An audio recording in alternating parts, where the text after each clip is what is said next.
Hello guys, আসসালামু আলাইকুম। সবাই কেমন আছেন? আশা করি ভালো আছেন। আমিও ভালো আছি। আজকে গরুর মাংস রান্না করব আধা কেজি। মাংসগুলো পরিষ্কার করে ধুয়ে নিয়েছি। এবার দিয়েছি পেঁয়াজ কুচি, কাঁচামরিচ কেটে নিয়েছি, ২টা কালো এলাচ, ৩ থেকে ৪টি সাদা এলাচ, ৩-৪ টুকরা দারচালা, তেজপাতা, লবঙ্গ, এগুলো পরিমাণ মতো আমি নিয়েছি।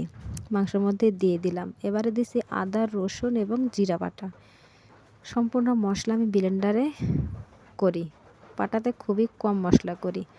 এবারে দিয়ে দিচ্ছি ধনিয়া গুঁড়া, গরম মশলা গুঁড়া এবং ভাজা জিরার গুঁড়া। এই মশলাগুলো দিয়ে আমি সুন্দর করে মাখিয়ে নেব।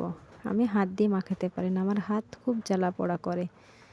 আমি সুন্দর করে হাতার সাহায্যে মাখিয়ে নেব।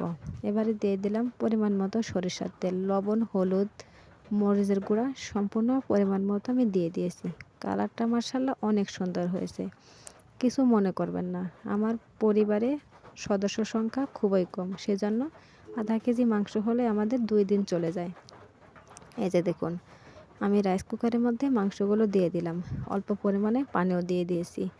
আধা ঘন্টা সময় লাগবে এই মাংসগুলো হতে, নাও লাগতে পারে। কালারটা মাশাআল্লাহ অনেক সুন্দর হয়েছে, বলক চলে এসেছে। এই যে দেখুন কালারটা কত সুন্দর হয়েছে, এত সুন্দর স্মেল আসছে, দেখলে তো জিভায় জল চলে আসতেছে। খেতে নাকি কত স্বাদ হবে আল্লাহই ভালো জানে। তবে সত্য কথা, রাইস কুকারে আজকে প্রথম মাংস রান্না। আমি আগে কখনো রাইস কুকারে মাংস রান্না করিনি, তবে রান্না করে দেখবেন খুবই স্বাদ লাগে। আমার ভালো লাগে, আপনাদেরও ভালো লাগবে। এই যে দেখুন রেডি হয়ে গেছে। কালারটা যে এত সুন্দর,